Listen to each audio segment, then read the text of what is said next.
Part 2 τελικά, παιδιά, θα σας δείξω που το βάζω.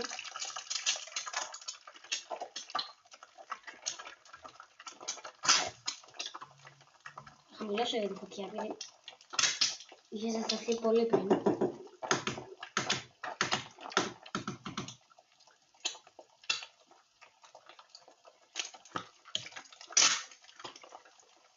Με περάσετε κάποιοι τρελό γι' αυτό, αλλά μου αρέσει να ακρότος σπασμένος για να απλωθεί.